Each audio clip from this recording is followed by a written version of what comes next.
But then Scotty said, "I can't do that, Captain. I don't have the power."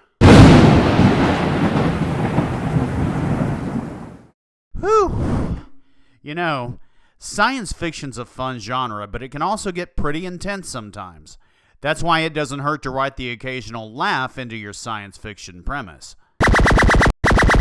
Anyway, join me as we embark upon a journey into the funny frontier and discover the surprising nexus that exists between science fiction and comedy.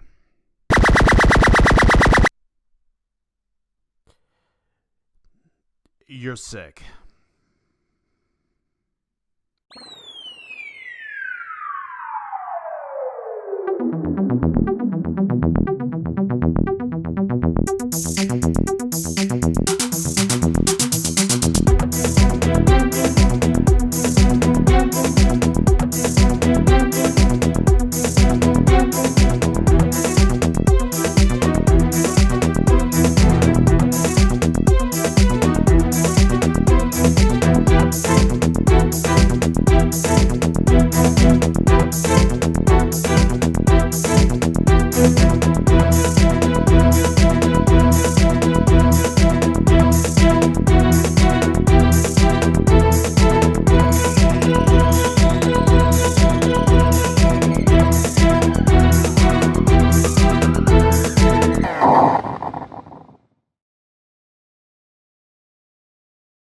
We tend to think of humorous science fiction as being a fairly recent invention, with Douglas Adams' Hitchhiker's Guide to the Galaxy series perhaps being the most seminal work in the genre.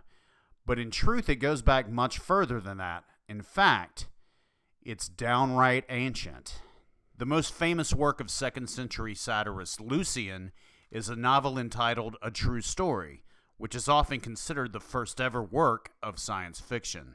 Though it is a satire, it also contains the earliest examples of extraterrestrial life and space travel in literature. That's sort of impressive, but did you know that I read Guardians of the Galaxy before it was popular?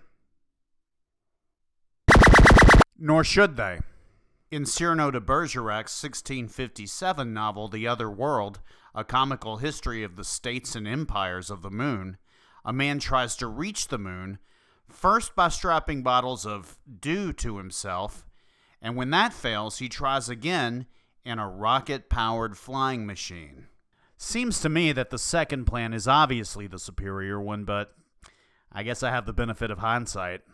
Jumping ahead to something a bit more contemporary, the classic Mark Twain book, A Connecticut Yankee in King Arthur's Court from 1889, depicts a man from the late 19th century being transported back to the time of King Arthur after getting knocked over the head.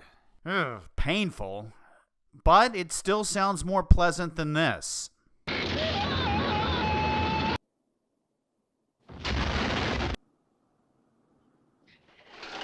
Though presented as a satire, the protagonist failed attempts to use his advanced knowledge to positively alter the course of history would establish a common theme that continues to be explored in time travel stories to this day.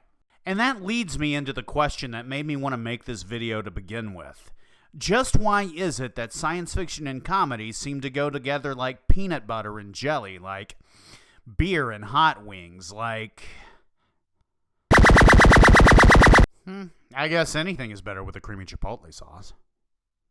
Back in my younger days, when the Earth's crust was still cooling, I passed around a Star Trek parody comic I'd drawn, starring my friends from high school marching band.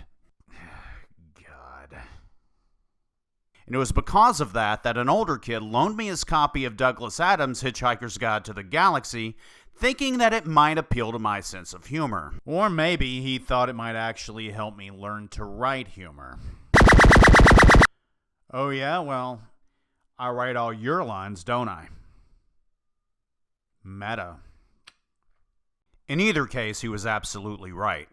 I was immediately fascinated by the fact that this happy-go-lucky adventure begins with the destruction of the Earth. Hilarious? The rest of the book finds the last surviving Earthman, Arthur Dent, and his alien friend, Ford Prefect, on a series of comical misadventures, which eventually lead them to discover the ultimate answer to life, the universe, and everything. Yeah, the answer is 42, but no one knows the question. What makes the book such a classic is that its farcical tone allows it to touch on these big questions without becoming too heavy-handed or pretentious. It knows that in truth it can never answer the ultimate question or even know what that question is. Nor can we, but pondering such things is nonetheless part of the human experience, and it's healthy to speculate on the mysteries of our own existence, so long as we remember not to take our ideas or ourselves too seriously. And maybe that's something worth thinking about.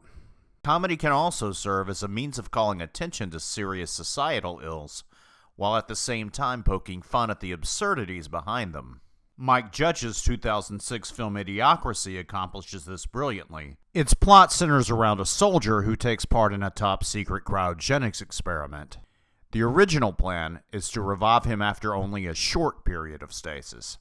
But when the program is shut down and forgotten, he's left in his dormant state for another 500 years.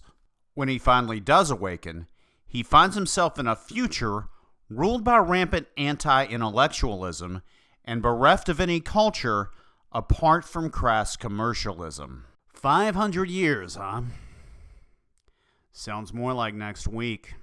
There's a lot of dumb humor and immature jokes, but when Luke Wilson's character is hauled in front of a judge for failing to pay a hospital bill, and is not allowed to explain himself without being mocked and heckled by an uncomprehending court of imbeciles, the tone quickly shifts from comedic to that of a Kafkian nightmare. But a spoof on the genre needn't necessarily tackle such weighty issues. In fact, it might just tackle the tropes and conceits of the genre itself. Now, take a certain Star Trek parody. Not that one! Yeah, that's better. 1999's Galaxy Quest lampoons the plot contrivances of a fictional television show that's an obvious stand-in for Star Trek. But when aliens intercept broadcasts of the show and mistake them for historical documents, they come to Earth and abduct the show's cast in the hopes that the actors can help them defeat a brutal and ruthless enemy. Despite being an affectionate send-up of Star Trek's well-worn cliches, not to mention poking some gentle fun at its inspiration's real-life cast members, it doesn't really explore any of Star Trek's philosophical themes. It's very surface level in its commentary, but is nonetheless a very effective parody. Now that was over 20 years ago, and even back then, Star Trek was a long-running franchise with well-established tropes that easily lended themselves to parody. But now, something else has happened.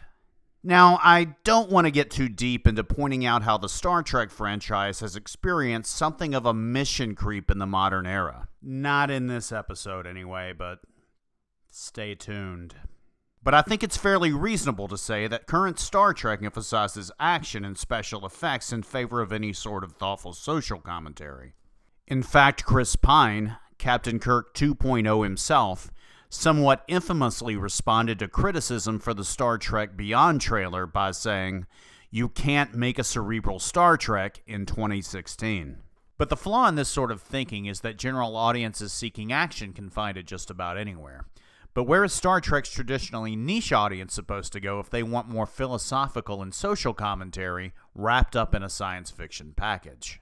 Enter yet another Star Trek parody, this time from Family Guy creator Seth MacFarlane. MacFarlane is himself a Star Trek fan, and even appeared on 2 episodes of Enterprise as Ensign Stuart Rivers. MacFarlane pitched his own idea for a Star Trek show to CBS, but the network turned it down.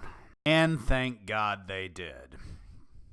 Because while the idea of an adventure show that's more concerned with characters and concepts than kinetic action may be a hard sell in this day and age, it's fertile ground indeed for a comedy show. Don't get me wrong, there is action from time to time, but it's built up to, and when it happens, it means something. Hell, I'd put the 2-part Identity episode right up there with the most exciting and visceral offerings from any other big sci-fi franchise. There's so much I could say about this show, but in the interest of time, let me talk about the one episode that I feel best illustrates why I love it so much. In the first season episode Majority Rule, The crew visits a planet with a society which closely parallels that of early 21st century Earth. How so, you may ask? In all the awful ways that you're thinking. The trouble begins when the ship's navigator draws undue attention to himself when a video of him unwittingly disrespecting a statue of a revered figure goes viral, and he finds himself at the mercy of the planet's cancel culture. Only in this case, it's not merely public shaming and ostracism he faces. No, on this world, receiving too many downvotes means having your mind wiped and all of your memories erased. And this episode perhaps best exemplifies why not only the Orville, but comedic science fiction in general, works so well. The ironic distance that satire provides for the ideas being explored allows for extremes that most audiences might find too absurd to take seriously. But once you've had time to unpack said ideas, you may find that they're not quite as absurd as you first thought. Look, the truth is that futuristic science fiction is by its very nature farcical. Oh, we'll have some of our guesses turn out to be pretty close to the mark, and others, not so much. And of course, the biggest trope in all of space opera fiction is that of interstellar travel.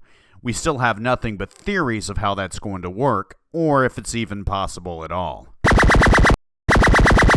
Claw machine. So anyway, you may have noticed that there are several things that fall within the theme of this episode that I still haven't talked about. Quite a few things, actually.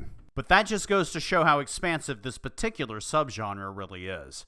And the reason for that is because it works so well. Plus, Futurama deserves an entire episode of its own at some point. Shut up and take my money! Patience, Fry Meme. Well, I hope you enjoyed this episode, and if you did, give me an upvote. You're a dick! And hey, if you want, you can check out my own attempt at humorous sci-fi, Starbus. Join Samuel Howington as he trades his ordinary life on Earth for one of adventure, excitement, and tiny bathrooms as an employee of the Transgalactic Bus Line. Available in ebook form on books2read.com. Link in the description. Suckers!